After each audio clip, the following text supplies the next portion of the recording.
الله الذي لا إله إلا هو الرحمن الرحيم الملك القدوس السلام المؤمن المهيمن العزيز الجبار المتكبر الخالق. نحمده ونصلي على رسوله الكريم اما بعد فاعوذ بالله من الشيطان الرجيم بسم الله الرحمن الرحيم رب اشرح لي صدري ويسر لي امري واحلل عقدة من لساني يفقهوا قولي. آج ہم سورۃ الاعراف آیت نمبر 175 سے 179 تک پڑھیں گے. چلیے تلاوت سنیے. اعوذ باللہ من الشیطان الرجیم بسم اللہ الرحمن الرحیم. شروع کرتی ہوں اللہ کے نام سے جو بے انتہا مہربان نہایت رحم فرمانے والا ہے. اور اے نبی صلی اللہ علیہ وسلم ان کے سامنے اس شخص کا حال بیان کرو جس کو ہم نے اپنی آیات کا علم عطا کیا تھا مگر وہ ان کی پابندی سے نکل بھاگا. آخر کار شیطان اس کے پیچھے پڑ گیا یہاں تک کہ وہ بھٹکنے والوں میں شامل ہو کر رہا. اگر ہم چاہتے تو اسے ان آیتوں کے ذریعے سے بلندی عطا کرتے مگر وہ تو زمین ہی کی طرف جھک کر رہ گیا اور اپنی خواہش نفس ہی کے پیچھے پڑا رہا. لہذا اس کی حالت کتے کی سی ہو گئی کہ تم اس پر حملہ کرو تب بھی زبان لٹکائے رہے اور اسے چھوڑ دو تب بھی زبان لٹکائے رہے. یہی مثال ہے ان لوگوں کی جو ہماری آیات کو جھٹلاتے ہیں. تم یہ حکایات ان کو سناتے رہو شاید کہ یہ کچھ غور و فکر کریں. بڑی ہی بری مثال ہے ایسے لوگوں کی جنہوں نے ہماری آیات کو جھٹلایا اور وہ آپ اپنے ہی اوپر ظلم کرتے رہے ہیں.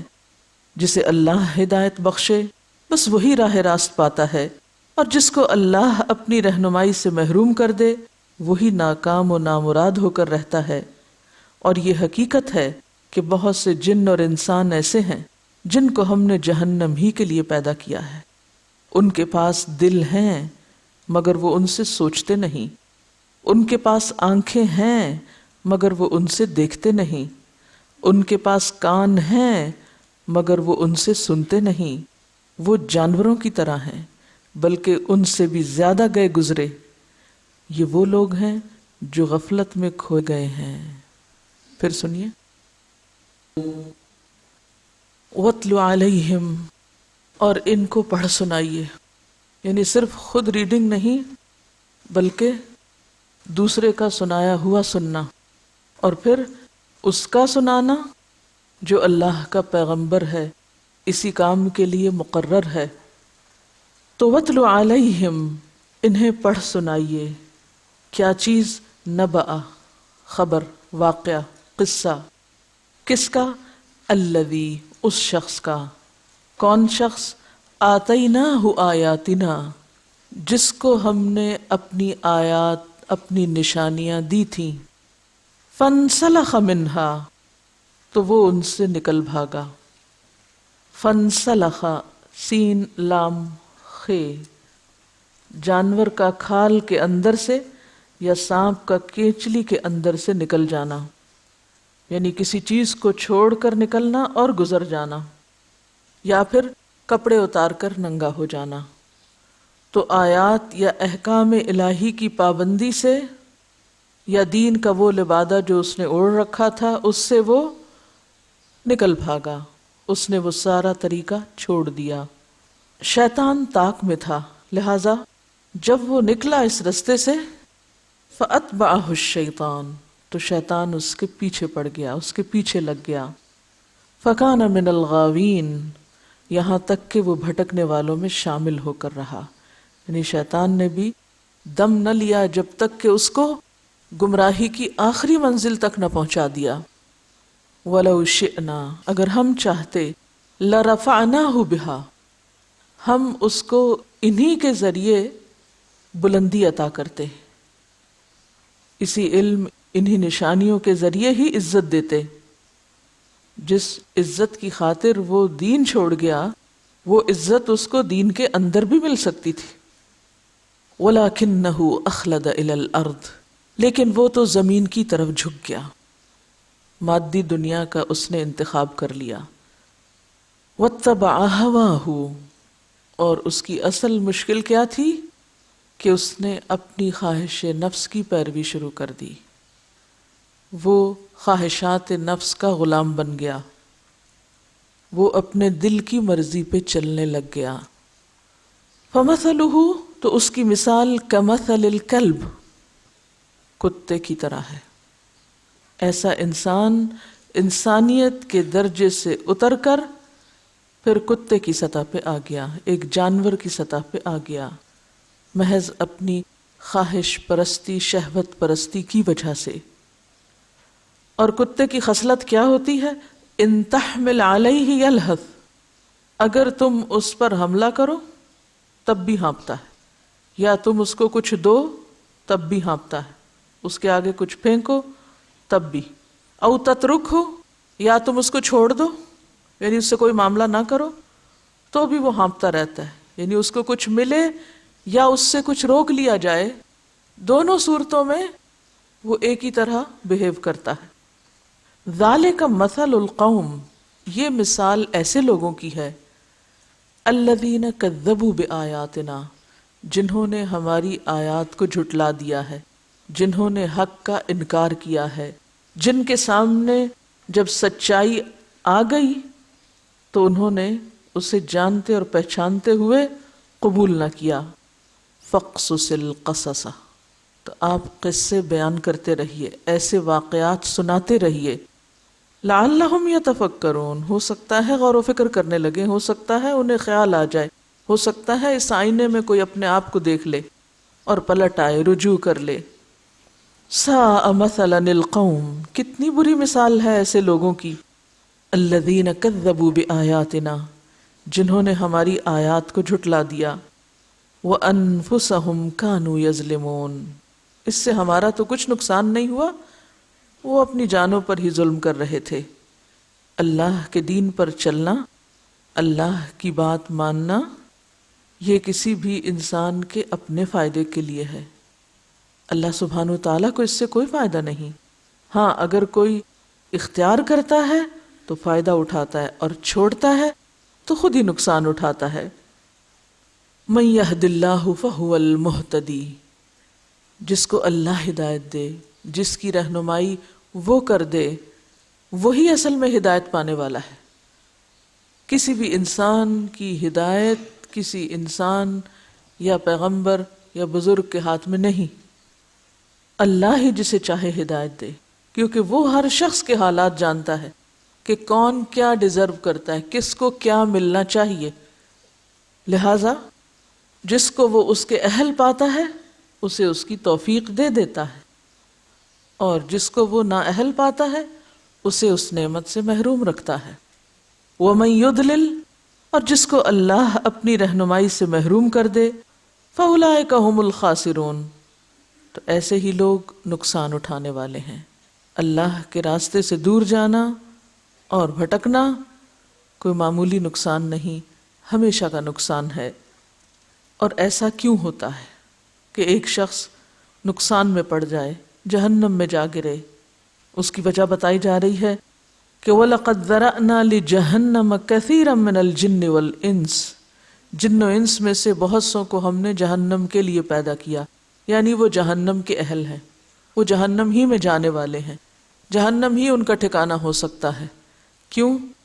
اس لیے کہ لہم قلوب، ان کے پاس دل ہیں، سوچنے سمجھنے کی صلاحیت ہے، لا یفقہون بہا، لیکن وہ اس سے سمجھتے نہیں، غور و فکر سے کام نہیں لیتے۔ وَلَهُمْ أَعْيُنٌ، اللہ نے ان کو آنکھیں دی ہیں، ان کے پاس آنکھیں ہیں، لیکن لا یبصرون بہا، ان سے وہ دیکھنے کا کام نہیں کرتے۔ وَلَهُمْ آذَانٌ، ان کے پاس کان ہیں، لا یسمعون بہا، وہ ان سے سنتے نہیں۔ یعنی سوچنے، سمجھنے، دیکھنے، غور کرنے، سننے کی جو صلاحیتیں ہم نے دے رکھی تھی ان کو انہوں نے استعمال نہیں کیا، یعنی اس راستے پر، اس طریقے پر استعمال نہیں کیا جس پر انہیں کرنا چاہیے تھا۔ اولئک کالانعام، ایسے لوگ جانوروں کی طرح ہیں، مویشیوں کی طرح ہیں، بل ہم اضل، مویشی بھی اپنے زندگی کا مقصد پورا کر رہے ہیں، یہ تو ان سے بھی زیادہ بھٹکے ہوئے ہیں، ان سے بھی زیادہ گئے گزرے ہیں۔ اولئک هم الغافلون، یہ کون لوگ ہیں، ان کی کیا صفت ہے، یہ کہاں دیکھے جا سکتے ہیں، ان کا کیا قصور ہے؟ یہ وہ لوگ ہیں جو غفلت میں مبتلا ہیں، جو اپنی آخرت، حساب کتاب، انجام اور اگلی دنیا کی کچھ بھی فکر نہیں کرتے۔ ان آیات میں ایک واقعہ بیان ہوا ہے، اسی لیے آخر میں فرمایا گیا کہ فقصص القصص، ایک خاص قصے کی طرف اشارہ ہے، ایک خاص واقعے کی طرف اشارہ ہے، ایک خاص شخص کی طرف اشارہ ہے جس کا نام یہاں نہیں لیا گیا لیکن اس کی خصوصیات بتا دی گئیں۔ وہ شخص کون ہے؟ متعدد مفسرین نے متعدد آراء کا اظہار کیا ہے، انہی میں سے ایک رائے یہ ہے کہ وہ عربوں کا ایک مشہور شاعر امیہ بن ابی الصلت ہے۔ اس کے اندر اعلیٰ انسانی اوصاف بھی تھے اور اس کے ساتھ ساتھ اس کی شاعری جو تھی وہ بھی بہت عمدہ تھی، بہت حکیمانہ تھی۔ اسے جب یہ پتہ چلا کہ یہود و نصارہ کی کتابوں میں ایک پیغمبر کے آنے کی پیشن گوئی کی گئی ہے تو اس کو یہ خیال گزرا کہ شاید وہ میں ہی ہوں، کہ میرا اخلاق اور کردار بھی بہت عمدہ ہے اور اس کے ساتھ ساتھ جو کچھ میں کہہ رہا ہوں وہ بھی بہت شاندار ہے۔ آپ خود سوچئے کہ ایسے شخص کی معاشرے میں کس قدر ویلیو ہو سکتی ہے، کتنا لوگ اس کو اپریشیٹ کر سکتے ہیں کہ جو ذاتی حیثیت میں بھی ایک بہت ہی ویل مینرڈ انسان ہو، اچھے اخلاق کا ہو اور اس کے ساتھ ساتھ اس کی باتیں بھی بہت خوبصورت ہوں۔ تو وہ خود پسندی کا شکار ہو گیا کہ میں بڑی چیز ہوں۔ اس لیے جب اسے یہ پتہ چلا کہ رسول اللہ صلی اللہ علیہ وسلم کو اللہ نے پیغمبر بنا کر بھیجا ہے تو وہ حسد کا شکار ہو گیا۔ وہ جس خول میں بند تھا وہ اس کو توڑ نہ سکا، وہ جو سوچ رہا تھا اس سے باہر نہ آ سکا، اس کا دل نہ مانا کہ یہ کیسے ہو سکتا ہے کہ ساری کوالٹیز تو میرے اندر ہیں اور رسول کوئی اور بن جائے۔ لہٰذا وہ حسد اور گھمنڈ، تکبر کے رستے پہ چل پڑا اور اس نے آپ کو پیغمبر ماننے سے انکار کر دیا۔ یہ مثال صرف امیہ بن ابی الصلت کی نہیں، اسی لیے اس کا خاص نام لے کے بات نہیں کی گئی۔ یہاں الذی کہہ کے ہر وہ شخص اس میں شامل ہو سکتا ہے جو حسد اور تکبر کی بنا پر حق کو قبول نہ کرے اور کسی دوسرے کی خوبی کا اعتراف نہ کرے۔ اور ایسے لوگ ہر دور میں ہو سکتے ہیں کہ جو اپنی ذات کی حد تک تو بہت اچھے ہوں، بہت کمپیٹنٹ ہوں، بہت قابلیت ہو ان کے اندر، لیکن ان ساری خوبیوں کے ساتھ ان کے اندر ایک خامی آ جائے اور وہ کیا؟ ذاتی بڑائی کا احساس کہ میں بہت بڑی چیز ہوں۔ لہذا جب اس کے سامنے حق پیش کیا جائے، کوئی اس سے بہتر بات لے کر آئے تو وہ اسے تسلیم نہ کرے کہ میں نہیں مانتا، یہ ہو نہیں سکتا کہ میرے علاوہ بھی کوئی اور شخص کسی قابل ہو سکتا ہے۔ ایسا شخص بظاہر بہت دیندار بھی ہو سکتا ہے، بظاہر ایسا بھی ہو سکتا ہے جس کی معاشرے میں بہت شان ہو، بہت سے اس کے پیروکار ہوں، اس کے عقیدت مند ہوں، اور عام طور پر انسان کو عقیدت مند ہی لے ڈوبتے ہیں، کیونکہ انسان کو یہ دھوکہ ہو جاتا ہے نا کہ میرے آس پاس لوگوں کی اتنی بھیڑ ہے، لہٰذا مجھے کیا ضرورت ہے کہ میں کسی اور کی بات سنوں یا کسی اور کی بات پر کان لگاؤں، میرے اپنے پاس اتنا کچھ ہے، مجھے کیا پرواہ کسی اور کی۔ تو کوئی بھی ایسا شخص جو حق کا انکار محض اپنی ذاتی خوبیوں اور اپنی خاص بڑائی کی وجہ سے کر دے، وہ سب اس میں شامل ہو سکتے ہیں۔ اور پھر دیکھیے آپ کے خاص طور پر جس چیز کی طرف اشارہ کیا گیا، الذی آتیناہ آیاتنا، کہ اس کو ہم نے اپنی آیات یعنی ایک سمجھ اور ایک فہم دے رکھی تھی۔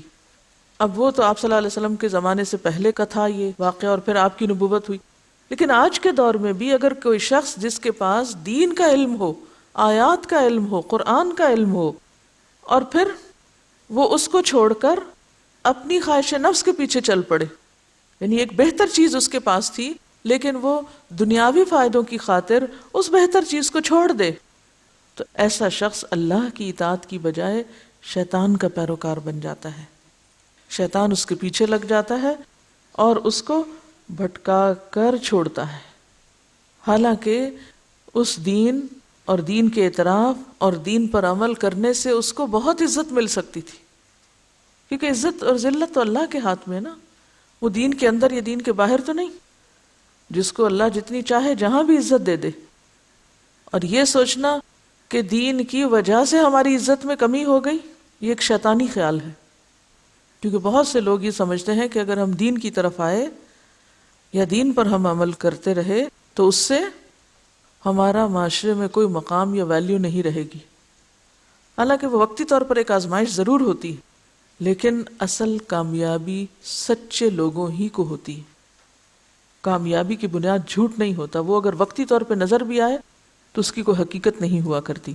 بہرحال اب کیا ہوا؟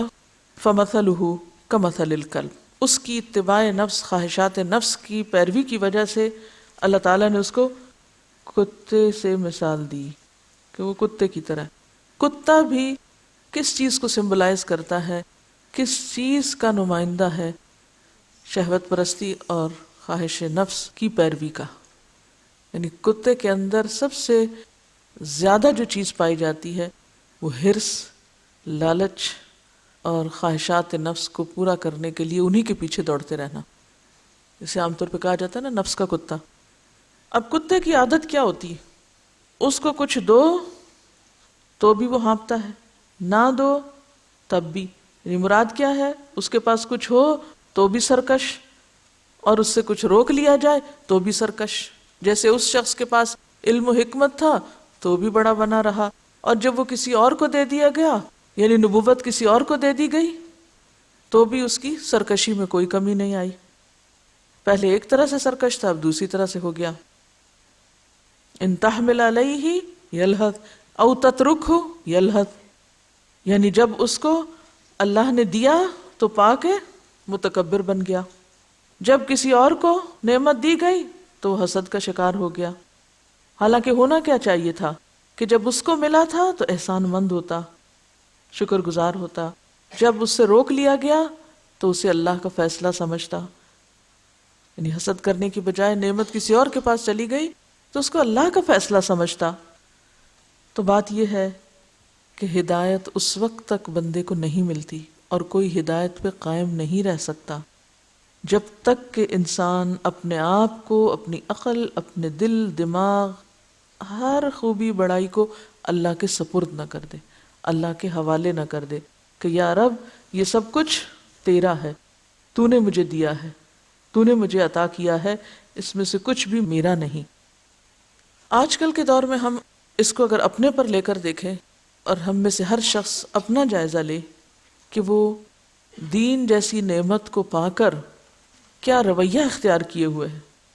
کہیں ایسا تو نہیں کہ وہ علم دین پا کر پہلے سے زیادہ متکبر ہو گیا ہو، اپنے آپ کو بڑی چیز سمجھتا ہو، خود پسندی اور نفس پرستی کا شکار ہو گیا ہو، یا پھر اس نے دین کو دنیا کمانے کا ذریعہ بنا رکھا ہو، کیونکہ آگے ہوائے نفس کی اتباع کی بات آ رہی ہے۔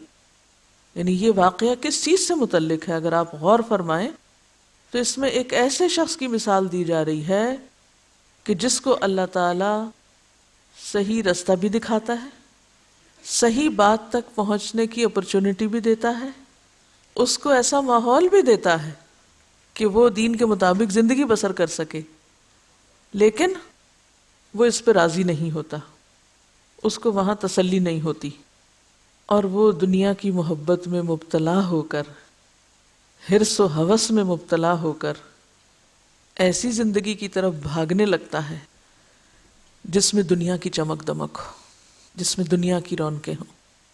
کیونکہ جب انسان آخرت کے بارے میں سوچتا ہے تو یقینی طور پر دنیاوی رونقوں میں کمی آتی ہے، ان سب چیزوں کو کٹ ڈاؤن کرنا پڑتا ہے۔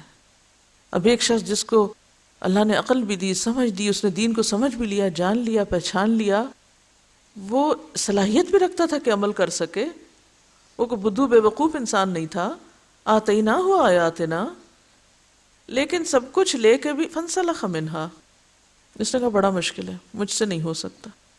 اور مشکل کیوں ہے؟ کیونکہ میری دنیا ہاتھ سے جاتی، میری شان و شوکت اور میری بڑائی اور میری مرضی ہاتھ سے جاتی، یہاں کوئی کام میری مرضی سے نہیں ہوتا، لہٰذا وہ اس میں سے نکل بھاگتا ہے محض دنیا کی محبت میں۔ فَأُولَٰئِكَ هُمُ الْخَاسِرُونَ، تو ایسے لوگ نقصان اٹھانے والے ہیں۔ اب دیکھیے کہ کئی دفعہ ایسے نہیں ہوتا کہ ہمیں اللہ تعالیٰ بقدر ضرورت روزی بھی دیتا ہے، کھانے پینے کا انتظام بھی ہے، کپڑا لباس بھی ہے، عزت کا گھر بھی ہے، دنیاوی ضروریات پوری ہو رہی ہیں، اور ساتھ ہمیں دین کے کام کی توفیق بھی ہے کہ ہم کچھ سیکھیں اور کچھ سکھائیں۔ ایسا ہوتا ہے نا؟ لیکن ایک شخص ایسی زندگی پہ قناعت نہیں کرتا، وہ کہتا ہے نہیں، یہ کیا کہ اس تھوڑی سی معمولی زندگی کے ساتھ میں دین کی خدمت کے لیے اتنے گھنٹے نکال لوں، میں اس کو چھوڑتا ہوں، میں فل ٹائم دنیا کماتا ہوں، فل ٹائم دنیا جس میں دین کی خدمت کا کوئی حصہ نہیں، کوئی وقت نہیں، حتیٰ کہ اپنی عبادات سے بھی بندہ جائے، اپنا بھی نماز روزہ جائے۔ کیونکہ جب آپ دین میں تنزل اختیار کرتے ہیں نا، نیچے آنے لگتے ہیں، تو پھر تو آپ کو اپنے نمازوں کے بھی لالے پڑ جاتے ہیں۔ یعنی بعض ایسے لوگ بھی دیکھے گئے ہیں کہ پھر وہ اپنے فرائض تک ادا کرنے سے بھی غافل ہو جاتے ہیں، اور اس کی یہ اتنی اعلیٰ پیمانے پر دنیا حاصل کرنے کی بھاگ دوڑ کیوں ہے؟ محض خواہشات نفس کی تسکین، گھر بڑا ہو جائے، گاڑی نئے ماڈل کی ہو جائے، لباس زیادہ قیمتی پہن سکوں، یا اسی طرح دنیاوی شان و شوکت میں اضافہ ہو جائے۔ یعنی محض خواہشات دنیا اس کو کس طرف لے جاتی ہیں؟ ایک ایسی زندگی کی طرف کہ جہاں نہ دین ہو نہ دین کا نام ہو۔ ایسا شخص پھر کیا کرتا ہے؟ قرآن پڑھ کے چند دن تو وہ بڑا متاثر رہا، بڑا دیندار رہا، اس نے اپنا حال حلیہ بھی ویسا بنا لیا سب کچھ، لیکن جو ہی دنیا میں گیا ساری کیچلی اتار پھینکی، سارا لبادہ وہیں چھوڑ دیا۔ اب وہ کہاں کھڑا ہے؟ دنیا کی رونقوں میں، دنیا کی زندگی میں۔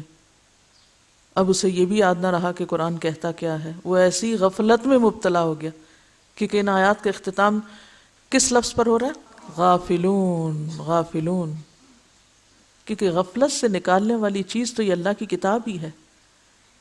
تو جس نے اس کو پڑھ کے جان لیا حقیقت کو، لیکن اس پر عمل کرنے کی اس میں توفیق نہ تھی، اور وہ دنیاوی چمک دمک اور رونقوں سے خود کو بچا نہ سکا، لہٰذا وہ دنیا میں پھسلتا گیا، گھستا گیا، دھستا گیا، حتیٰ کہ وہ بالکل اس میں ایسا ڈوبا کہ اس کو کچھ بھی یاد نہ رہا۔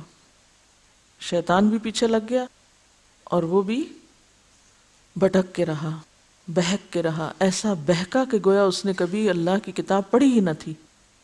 تو اللہ تعالیٰ فرماتے وہ محض دنیا کی خاطر، دنیا کی عزتوں کے لیے، دنیا کے فائدوں کے لیے وہ میرا دین چھوڑ کر گیا تھا، یا میرے دین کی خدمت چھوڑ کر گیا تھا؟ کیا اسے نہیں معلوم تھا کہ اگر وہ دین میں ترقی کرتا تو بھی اس کو عزت مل سکتی تھی؟ عام طور پر انسان بڑے گھر، بڑی گاڑی اور اچھے لباس، اچھے زیور اور اچھی چیزوں کی، یعنی جو دنیاوی اعتبار سے جن کو اچھا ہم سمجھتے ہیں اور قیمتی سمجھتے ہیں، ان کی خواہش کیوں کرتا ہے؟ زیادہ کی خواہش کس لیے ہے؟ لوگوں کو اپنی طرف متوجہ کرنے کے۔ بعض کو ضرورت نہیں ہوتی، ضرورت نہیں ہوتی ہماری وہ، حتیٰ کہ ہمیں اتنا بھی وقت نہیں ملتا کہ وہ ساری رونقیں ہم اپنی زندگی کی دیکھ بھی سکیں، ہمیں اتنا بھی وقت نہیں ملتا کہ اپنے سارے پیسے گن بھی سکیں، ہمیں اتنا بھی وقت نہیں ملتا کہ ہم وہ سارے عیش و عشرت کے سامان یاد بھی رکھ سکیں۔ لیکن اس کے باوجود دنیا کی حرص بڑھتی چلی جاتی کہ اسی میں اس کی تسکین ہے۔ وہ سمجھتا ہے میری عزت ہے تو اسی میں، مجھے اگر لوگ سلام کریں گے تو میرے اچھے لباس کی وجہ سے، مجھے سلام کریں گے تو میری گاڑی کی وجہ سے، مجھے سلام کریں گے تو میرے گھر کی وجہ سے، بنگلے کی وجہ سے۔ لہٰذا وہ سمجھتا ہے کہ عزت خدا کے دین کی خاطر سر جھکانے میں اور تھوڑے پہ گزارا کرنے میں نہیں، وہ دنیاوی شان و شوکت میں ہے۔ یعنی دو لوگوں کا یہاں کمپیریزن کیا جا رہا ہے، یہ ایک انسان کے دو رخ کا کمپیریزن کیا جا رہا ہے۔ تو ایسا شخص جو دنیا کی محبت میں کھو کر دین کو سیکنڈری کر دے، دین کو پیچھے چھوڑ دے، تو پھر وہ کیسا ہے؟ کتے کی طرح۔ اللہ کے نزدیک پھر وہ انسان کے درجے پہ نہیں ہے، وہ جانور کے درجے پر ہے، کہ جس نے اعلیٰ و ارفع بلند ترین چیز چھوڑ کر حقیر اور عارضی اور معمولی وہ چیز جس کی قیمت مچھر کے پر برابر نہیں، وہ اختیار کی۔ اس دنیا کے پیچھے بھاگا، اپنی ساری قوتیں، اپنی ساری محنتیں، سارا سرمایہ، ساری ذہانت، سب کچھ اس نے دنیا کے پیچھے لگا دیا۔ اس لیے اگر تم اس کو کچھ دو تو بھی، نہیں دو تو بھی، دین ملے تب بھی، نہیں ملے تب بھی، بس وہ دنیا کے پیچھے بھاگ بھاگ کے ہانپ رہا ہے، دنیا کے پیچھے تھک رہا ہے۔ اب وہ دین سے بے نیاز ہو کر محض دنیا کا ہو گیا ہے۔ تو اس میں جو بنیادی چیز ہے، جو بنیادی سبق ہے اس واقعے میں، وہ کیا ہے کہ انسان کے لیے اصل نقصان دہ چیز دنیا کی ہرس ہے۔ یہ دین کی سب سے بڑی دشمن کیا چیز ہے؟ دنیا کی ہرس۔ وآخر دعوانا ان الحمد للہ رب العالمین۔ سبحانک اللہم وبحمدک، نشہد ان لا الہ الا انت، نستغفرک ونتوب الیک۔